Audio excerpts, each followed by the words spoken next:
Hi, I am Eleni Jantasek. I am a journalist at Gazzetta Women, and I will be moderating the next session, Equality in Sports. Before we begin our session, I would like to raise this white card, and I invite you to do the same with me. On the occasion of the International Day of Sport for Development and Peace on April 6th, we raise awareness and participate in the hashtag White Card campaign, which is initiated by the nonprofit organization Peace and Sport, showing that sport can be an answer to social issues and that it can bring on a culture of peace. You can join us by raising the white card at your social media as well. So let's welcome Ms. Helen Maroulis, Greek-American Olympian in wrestling, who won the gold medal in Rio and the bronze in Tokyo. Ms. Annie Constantinides, former basketball player, also known as Magic Annie, and the current director of athletics, summer camp, recreational programs, and theater operations at the American Community Schools of Athens. It's a mouthful. And also a member of the Hellenic Basketball Federation Board of Directors. And finally, Dr. Stella Leivaidi, assistant professor in sports management of the assistant professor and sports management program coordinator at Deree, the American College of Greece. So before we begin the discussion, let's watch a short video of Helen Marules. Maroulis commanding the center. She's pushed her out. That's another point to the American. And now it's 4-1. It's been upgraded to points. Well, right now I'm wrestling the greatest, most decorated wrestler who's pinned me the only other 2 times I've wrestled her, and there's 1 minute, which is a lot of time, and I was in such a zone. All I kept saying was, Christ is in me, I am enough, I am enough, I am enough, Christ is in me, I am enough, and I knew she was gonna have to go for broke and try something, and I know she's such an incredibly skilled wrestler, so I just wanted to keep good position, and I have to thank my coach Valentin, because to keep the composure and the position there, that has to be something that's trained to become a habit. It wasn't mental, it had to be a habit, and this scared me so much.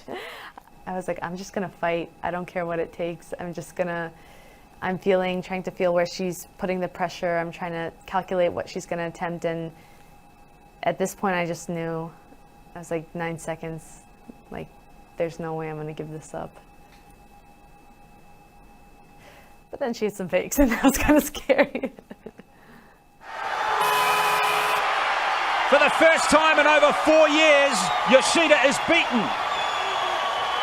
And Helen Maroulis of the United States has created a big upset here on the mat. An unbelievable win against one of the greatest wrestlers of all time. You know what? In that moment, I was like 7-year-old Helen again. I was like this little shy girl that just started in wrestling and just loved sport. I just remember thinking, I've been saying that I want to be an Olympic champion for 17 years. And when it happened, I'm like, really, God? Me? Is it me? Is it really me? I could not believe it. I've been chasing something, and I put it on this pedestal, and I thought that, I wouldn't be able to be an Olympic champion until I felt like I deserved it, and that there must be some level that I have to reach. It must be some elite club, and I had to accept I might not be the fastest, I might not be the most technical. I'm definitely, not in the, running game with Yoshida on medal counts or anything, but I'm like, I'm enough. And you can be an Olympic champion by being enough. You don't have to be.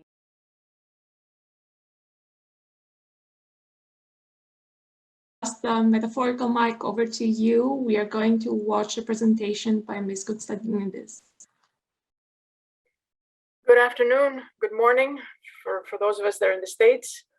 Thank you for inviting me, first of all, and I'd like to share a quick presentation, which I believe will give some information, but also will be a good beginning to a discussion that I think will be meaningful. So I'd like to share my screen. I believe, there you go. Okay, so obviously the topic is gender equality, which sometimes we can even refer to gender inequality. But let's start with gender equality and what does that mean? So gender equality, I'll give you a general statement or definition. In sport, it means breaking down the stereotypes that continue to make women less likely to take up opportunities in sports, as well as be involved in any other forms of engagement. And as I said, this is a broad definition. But but gender equality has been a topic of discussion for many years. It's in my eyes, it's a social issue. It's a social concern. And as we know, the United Nations has adopted the 17 Sustainable Development Goals and the 17 Sustainable Development Goals. And countries have committed to those goals, and it's obviously these are the goals for 2030. So the fifth goal of the series of the UN goals has to do with the gender equality. So that in itself is proof that this is an issue, a social issue, a global issue, and to many it could actually be interpreted as a moral issue. So again, what are we talking about? What does it mean? Where do we see gender equality? Where do we see gender inequality? So I would say there are five main avenues, five main pillars, if you want to think about. So one is obviously the participation of girls or women compared to boys and men. It is clear, research shows that the numbers are really swayed towards the boys and men. There's also inequality regarding exposure. There's a media gap, and I'll briefly go over what we mean by that. There is a stereotype culture in which we live in, not only in sports, but also in businesses, in institutions, and generally in the mindset of how people are thinking. And something which also was a big issue, if you remember, with the U.S. national soccer team, where they really raised their voice regarding the wage gap. So in terms of compensation, you do see a tremendous gap. And last but not least, because some of us are in management, whether we are an institution or sports organization, the top management governance presence certainly isn't what women would like to see. Again, there's quite a large inequality, despite the fact that the Olympic Committee has made every effort and continues to make effort to have a balance in terms of governance as well. I just want to present some historical data because it is interesting to see where women were in terms of sports and where they are right now. And yes, you do see an improvement. Is it the best we could do? I think there's still quite a bit of work that needs to be done. So in 1900, the first women appeared in the modern Olympics, okay? And 22 women were the ones that competed in the 1900 games, and that was 2.2% of the total population of the athletes. In 1924, 24 years later, we had 135 female athletes. So percentage-wise, that was 4.4%. The percentage keeps rising. You see, in 1976, we had almost 21% females participating. In 2000, almost 40%, 38.2% actually in detail. And then in 2020, or 2021 to say, in the Tokyo Olympics, we've had almost 5,500 athletes participate, which percentage-wise, excuse me, is close to 50%, which is the ideal number according to the IOC as well. Again, historical data. Some of you may have heard or read about the Boston Marathon, where the female runner was, excuse me, I have to get a drink of water. Excuse me.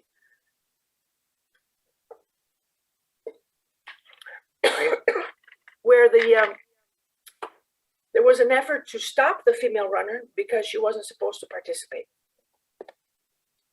1972, 40 years right now, and this was actually mentioned yesterday at the Final Four arena of the NCAA women's basketball.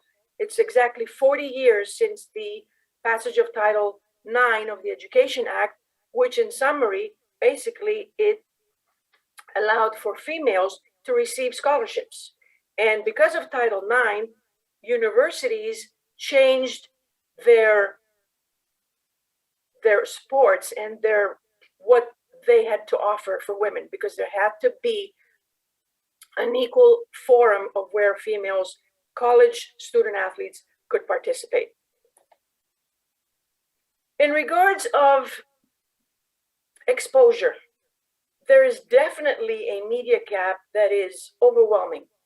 95% of TV coverage focused on men's sports in 2019.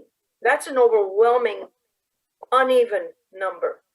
And I looked through, obviously, the internet, and I did some research, and basically 15% in the States of all sports media coverage devoted to women's sports, women Final Four, and that is the biggest female sport event. Women have outnumbered men in college journalism and mass communication since 1977, yet the top positions is usually offered to men. So as I was doing my research, on March 27th, I looked at the TV coverage in our Greek TV. And much to my surprise, appalling surprise, there were 35 men's events coverage and only 2 women's events. And it was just a random day that I picked to look at what was on TV. Now, granted, some people may argue, well, maybe on that particular day, or maybe on this particular week, or month, there aren't, many female events. But honestly, I find that hard to believe. So Australia made a decision to increase their TV coverage of women. And because of that, they saw a huge interest from the girls and the women's population to participate.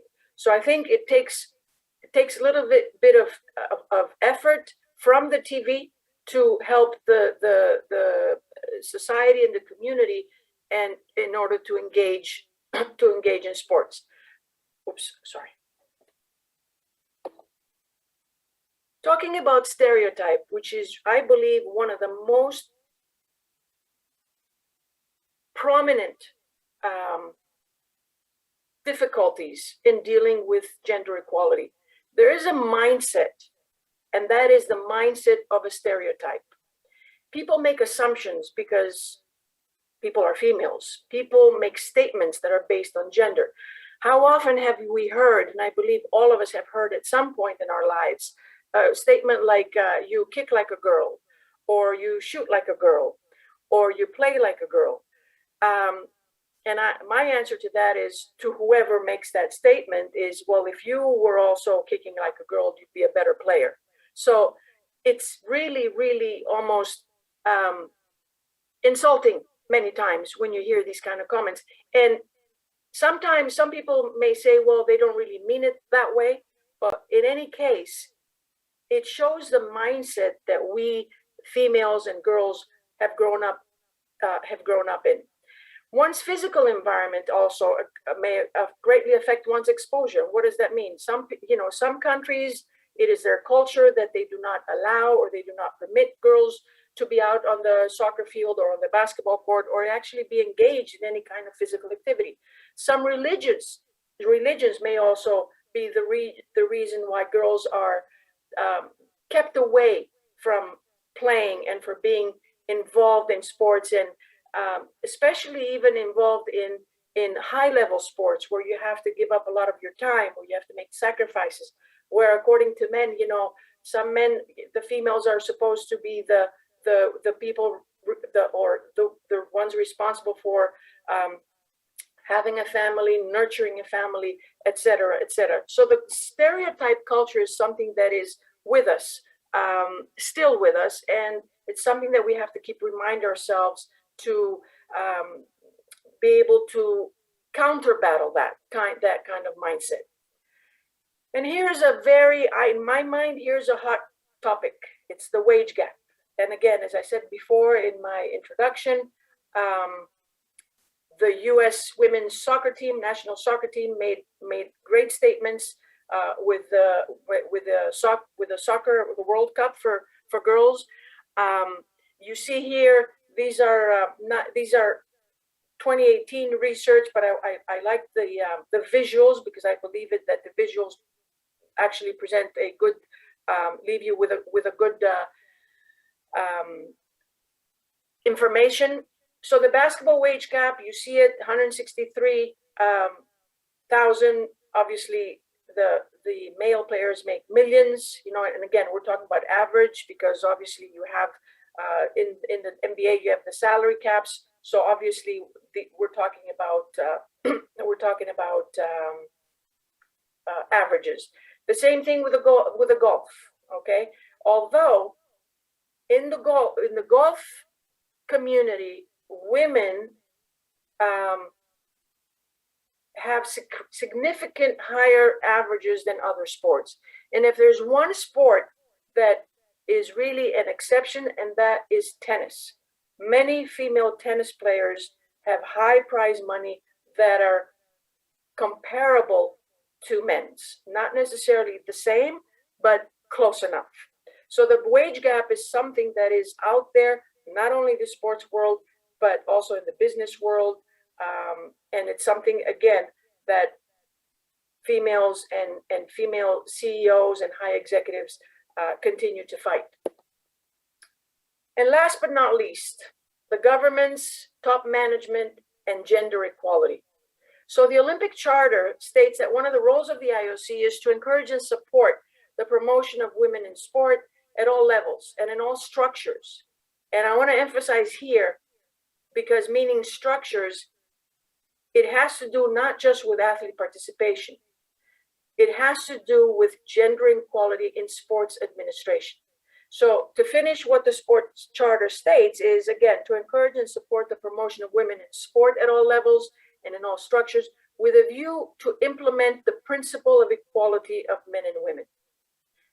And as I said before, the IOC recognizes that gender equality is a critical component for the effective and successful sports administration. I would like to say a few words here, because I'm an athletic director. I'm the athletic director of a K through 12 institution, and I've been in this position for almost 22 years. And through the years, I've participated in conference in meetings where other athletic directors from Europe, from similar schools, are there. And I'll just give you some numbers, and you'll see again what this is all about and what I mean. Out of 24 athletic directors in one European conference, only 2 were women, myself and somebody else. In another conference of 13 athletic directors, there's only 1 woman, and that's me. So percentage-wise, we're not doing that well. Most recently, there was an election in the National Hellenic Basketball Federation, and for the first time in 2022, there was a female elected on the board of directors.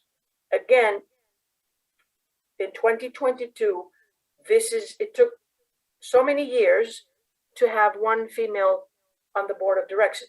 And so that tells us what? It tells us that while there have been steps, these steps have been baby steps. And I strongly believe that, particularly in top management, whether it's an educational institution, whether it's a sport entity, whether it's the IOC, whether it is a national federation, whether it's a non-profit organization, women's leadership is needed. Women's leadership is essential in providing leadership and guiding the future generations to what I would call, and I believe what many people may believe, to a better world, a more just world in terms of gender equality, so that equality is really comes out more rather than gender inequality. As I said before, as of July 25th, 2020, there are 38% active IOC members that are women. And just recently, again, this came out of my recent research, there's only one female general management in a baseball franchise in the United States. So the fact is that whether we like it, sport is strongly masculine and strongly in favor of men as the primary controller of sports and the primary, providing the primary guidance of sports. So it's important to give women, as I said before, equal opportunity, because gender diverse, here we are talking about diversity, inclusion in general. So gender diverse organizations are found to be more successful than all those that are all male. And I want to finish with a slide. We all know what we've heard of Simone Biles, the gymnast, who basically in one statement, and it's a simplistic statement, I might say, according to her, gender equality in sport is about creating equal opportunities for women and men. So having said that, I thank you all. I believe there's room for plenty of discussion because it's a topic that is out there, and it's affecting every, not only sports, but every aspect of our social being and social life. Thank you.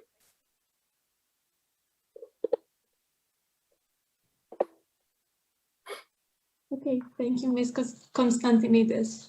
Ms. Maroulis, the stage is now yours to talk about your experience as a high-level female athlete. Yes, thank you, and good evening, everyone, I believe. Thank you so much for having me to the front runners in sport management, and Ms. Constantinides. That was a really amazing presentation, and it's an honor to be on this panel with you, women pushing gender equality forward. And so with that, I grew up in a male-dominated sport, and so I'm just going to speak about my experiences in sport and where I've seen women's wrestling come along through this whole trajectory. So I started wrestling when I was 7 years old. My brothers had joined the team, and there weren't enough kids, and so the coach told my mom, hey, just bring them back next year when there's more kids. And instead of doing that, my mom told me to jump in there and be my brother's dummy. And after about 2 weeks of all this hard work, I went to my parents and I said, this isn't fair. I'm doing all the hard work that the boys are doing, but they get to compete and I don't. And so my dad said, okay, I'll make a bet with you. You can wrestle one match, and if you win that match, you can continue wrestling. So I wrestled one match, and that was the only match I won all year. So I was 1-30 my first year, but I got to continue wrestling. And so I fell in love with the sport instantly. I loved it. Unfortunately, at the time, the United States, out of 50 states, there was only 3 states in the whole US with girls state sanctioned wrestling. So that meant that if I wanted to wrestle, I would have to be on a boys team. And through those experiences of growing up wrestling amongst boys, I started to learn very quickly what it was like to be a girl in this arena. And so I can remember as young as 9 or 10 years old, parents yelling at their sons to hurt me, or coaches putting me with a group of boys and saying, make the workout so hard that she quits and she doesn't want to come back. And my parents also had to kind of carry on this burden. And I think sometimes what many don't realize with equality in sports is that the barrier to entry is so hard for a female. I was lucky that I had supportive parents, and they saw how much I loved the sport of wrestling, and they saw that I was working hard, and they saw that that was going to benefit me as a person. But there's so many parents that when their daughters enter sport, if there's this kind of treatment, they don't want to allow them to go through that, or they deem it unsafe, and sometimes it is. So right there, that's already a barrier to entry for women in sports and in the sport of wrestling. And so growing up, one thing that really changed and helped catapult me in my career is that when I was a senior in high school, I moved away to train with a women's program. And that was a really amazing experience because I got to be around women that had the same goal as me, and I got to just see them and realize, wow, they're everything that I want to be when I grow up. These are, women that are on the Olympic team and on the world teams. And so just to see that as a girl, we talk a lot, I know a lot of female athletes talk about representation, but it's very important, especially for young girls, to be able to see that version of your future self that you'd want to become. And in the sport of wrestling, before women's wrestling was added to the Olympics in 2004, the only heroes that I really had to look up to were male wrestlers, which is great. I think wrestling is great. However, I was a very emotional, very sensitive young kid, and all the male wrestlers seemed to be so stoic and so tough, and they never showed emotion. And so I spent most of my childhood believing that if I was going to win, I would have to be that. And I remember crying after practice sometimes and just almost being ashamed of the person that I was, or why can't I be less emotional? Why can't I just tough it out? And then as I start to be around more women, and as I started to get to go to women's senior camps, and you do sports psychology training, and you just get exposed to just different variety and personalities, I realized that I'm created with everything that I need inside me, and there is something beautiful and strong and tough about being a female and having our emotions and showing our emotions and being able to overcome them, and that it's not some weakness. And so I think, again, representation has been something that was really important to me, and that's been just seeing other females win the Olympics and in the sport of wrestling. And so I was lucky that when I was growing up, women's wrestling had been added then. And another way that I would like to segue into this is to talk about, I know Ms. Constantinides made a presentation about also the pay gap, and I just would also like to share my experiences with that in wrestling. I was very fortunate that when I joined the sport, there were generations, about 2 or 3 generations of women that came before me that paved the way for me to have the opportunities that I do now. And so when I had joined, it was equal pay for men and women, and we're one of the few sports that do that. And it's, it's just really amazing to know that your hard work and your achievements will be recognized in the exact same way as the man's.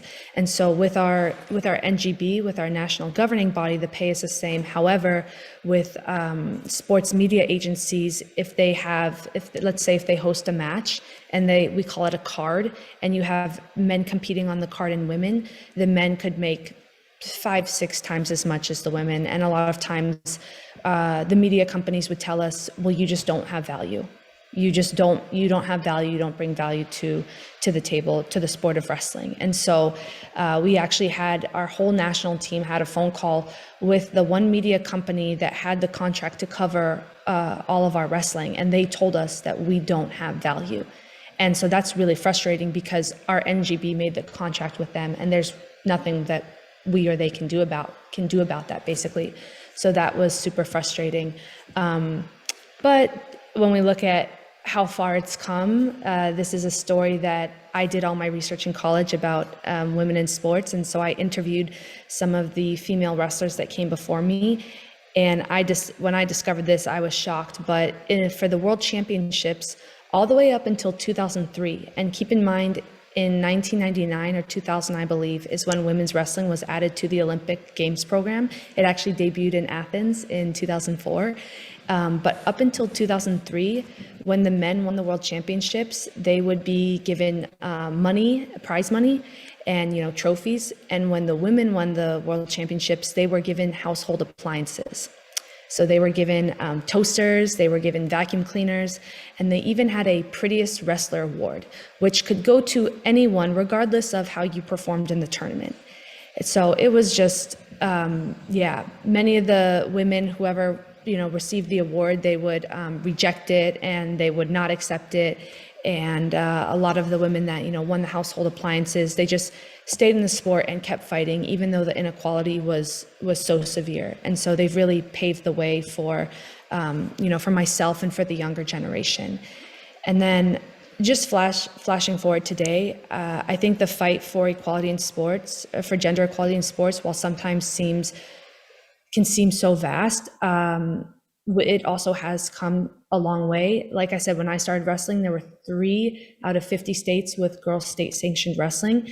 There's now 33 states out of 50, and they're pushing for more and more each day. The support for women's wrestling has grown tremendously, and really it's just giving us a platform and giving us an opportunity to compete, and we shouldn't have to prove ourselves, but essentially that's what we've been doing, and we capitalize on that every time. And so I'm just extremely in awe of my female teammates and of the women that have come before me, and I'm super excited for the young girls that are coming after me, because now for the first time ever, they can choose to go to a college and not have to choose their education over if they want to become an Olympic champion. They can go to a school and train for the Olympics and get a good education. And so they don't have to make those sacrifices that we've been having to make. And so it's really incredible. It's grown a lot. And I just wanted to share a couple of those stories and my experiences.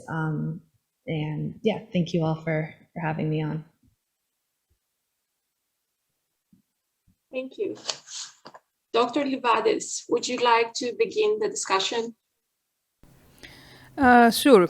I have a question mostly about, directed towards Annie, because she's, at let's say, lower education level than I am, but she has contact with the United States institutions very often. I have realized through my teaching of 2 sports management modules, one is the Introduction to Sport Management and the other is the Olympic Games and mega sport events, that where we have a number of study abroad students, mostly from the United States, that these years as I teach these courses, and there is always the subject in both courses, for women in sport in general, in the Introduction to Sport Management, and women in the Olympics, of course, in the Olympic Games course, that less and less the American students that come here, they are unaware of Title IX. I mean, when I go to discuss Title IX, I say, okay, I know my Greek students don't know anything about it, but you guys should know. And, they are not really aware, young men or young women. And I'm wondering if students don't know the historical, background, how come we can, make them more active and engaged in terms of, accepting and supporting the fact that women should have, like Simone Biles said, the same opportunities like men have. I think, well, the fact that they don't know is intriguing. First of all, and it's to a point where it's sad, because it's always good to know a little bit of history and also know some facts. I think, however, that what needs to be done in my eyes is those institutions themselves, the higher, let's say, for whatever reason, the high schools don't make an effort to educate the young student athletes. But I think once they get to the university, I think they need to address this issue, that that there should be no discrepancy, or because of Title IX that everybody is treated equal. But speaking of Title IX and everybody being treated equal, I don't know if you remember, but because I follow a little bit of the NCAA, particularly basketball, right before COVID, I think it was 2019, where there was the men's NCAA and the women's NCAA, and the weight room for the men's NCAA was fully equipped. They actually had the whole ballroom of a hotel, I think, set up as a fitness room. And then for the women, it was a corner of free weights. And I think that was brought up by a player from Oregon, who now plays for Liberty.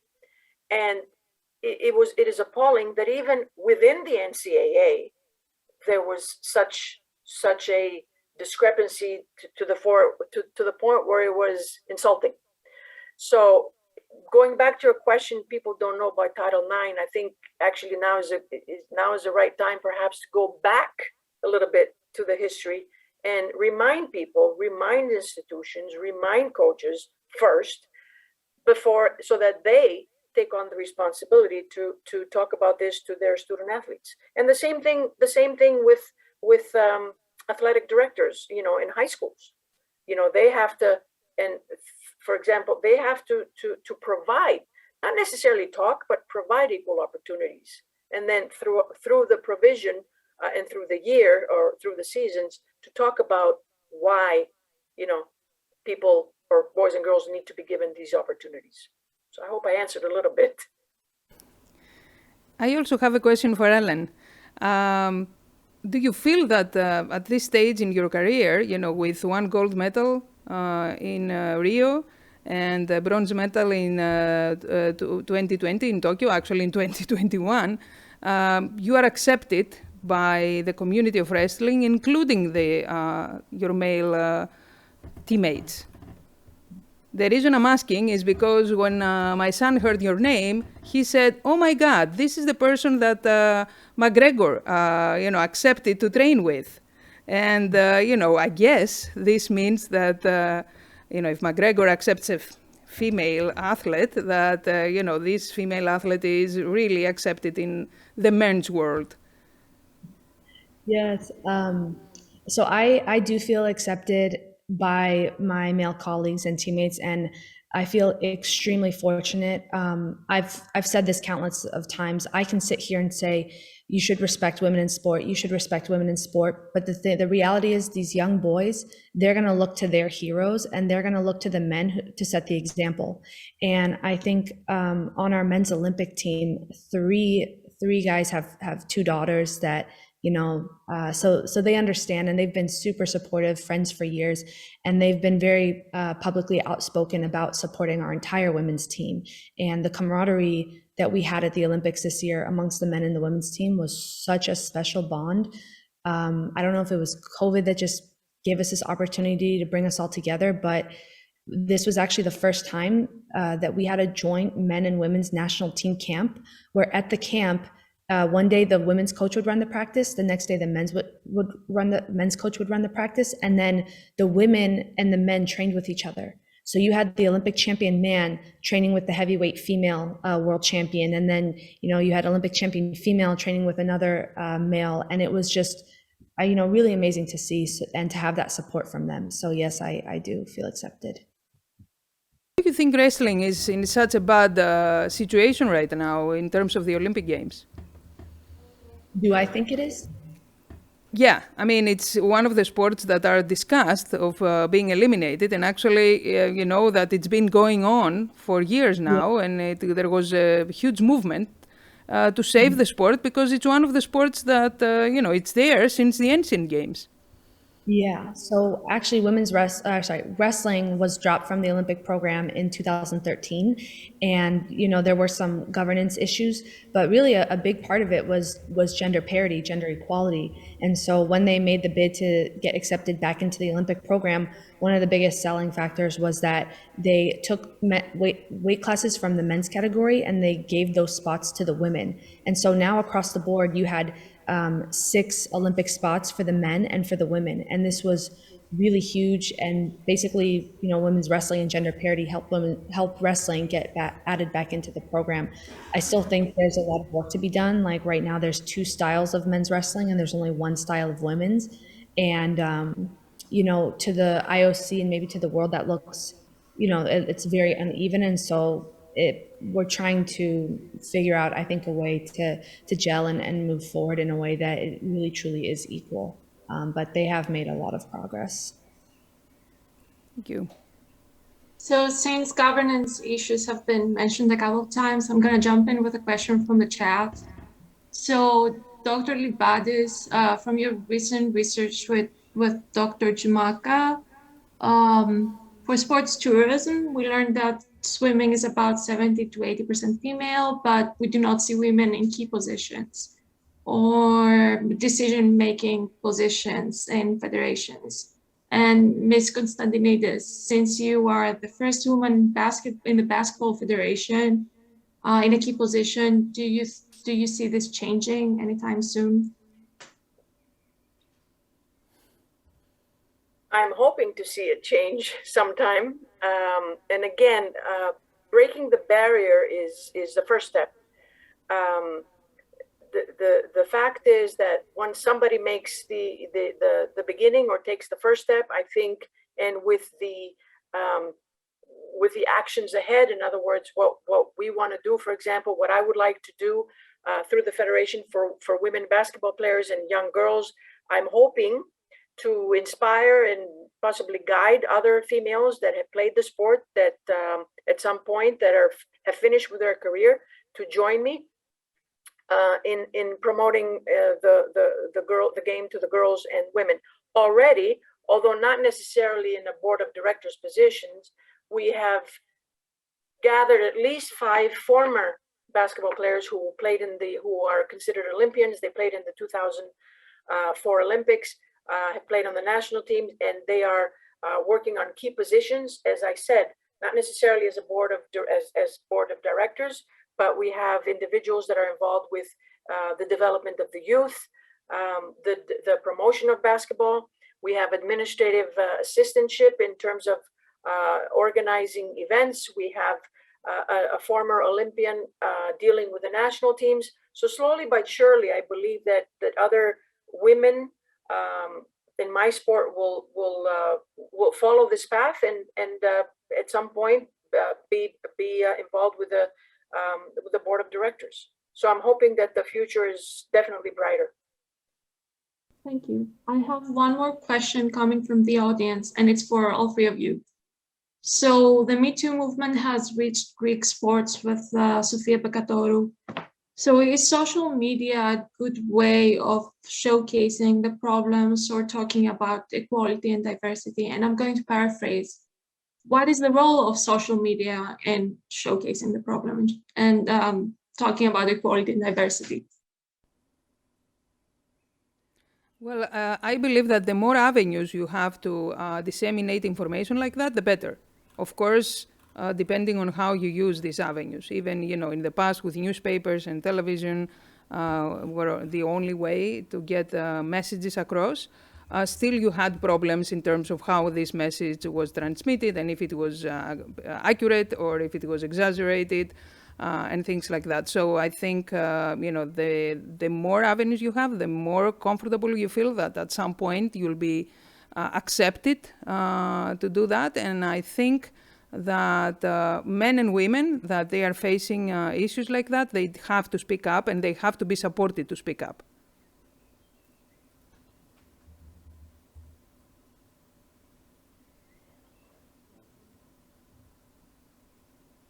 Should Helen go? Yeah, I was just going to say I completely agree with that.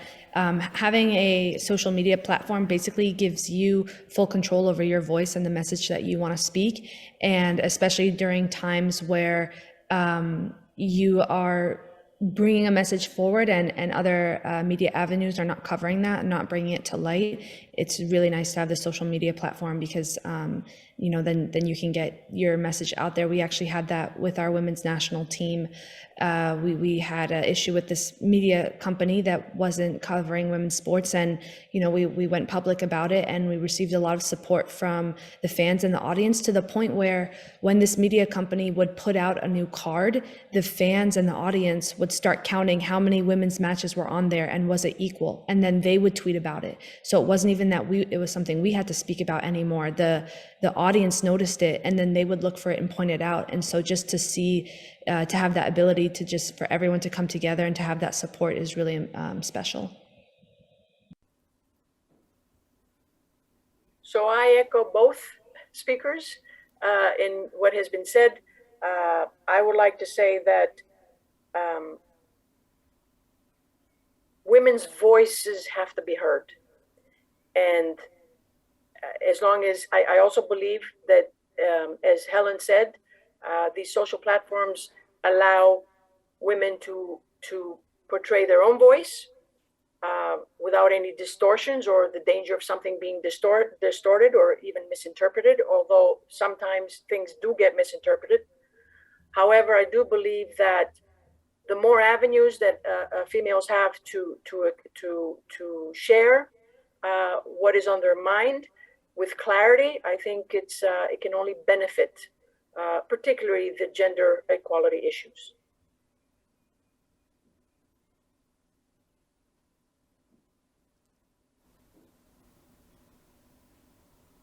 I have a question about, again, for all of you and whoever wants, we are limited on time, so whoever wants to can respond. So how do we change the culture? It's a big topic, but how do we change the culture? How do we change the mindset? Ms. Constantinides, you talked about stereotypes. Ms. Maroulis, you lived those stereotypes.